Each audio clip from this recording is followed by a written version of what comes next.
আমাকে ধরছে ডাকাইতে। আমি যেতেছি নীলক্ষেত দিয়া, আমার ডাকাই ধরছে আরো 13-14 বছর আগে, লেডি ফেরাউনের জমানা। ডাকাই ধরছে আমার পিস্তল ধরে গায়, এই মোল্লা কি আছে বাইর কর। কালা এই বড় বড় মোষ চুল, আর আরেকটা দুইজন, একজন আইসা রিক্সাওয়ালার লগে ধাক্কা খায়া রিক্সাওয়ালারা কয় এই বেটা দেখোস না। আমি বুঝতে ফেলাইছি রে, মেন রুট দিয়া দেখার কি আছে এখানে, এটা তো বাহানা করলো। রিক্সাওয়ালারা ধরে ফেলাইছে, আর একটু পরে পিস্তল নিয়ে আসে আমার কি আছে বাইর কর।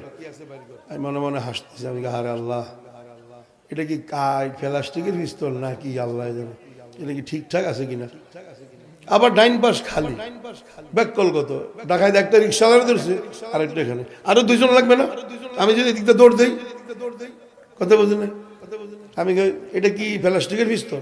একটা গালি যে দিছে আমারে, এটা এখানে উচ্চারণ করবো না কোরআন শরীফ সামনে, গালি দিলি গিয়া মনে মনে কইতেছে ডাইন পাশে নাইমা রিক্সার হ্যান্ডেলের উপর দিয়া ডাইন পাওটা ঘুরাইয়া একটা কিক যে মারলাম, শুধু এদুরক আওয়াজ শুনছি।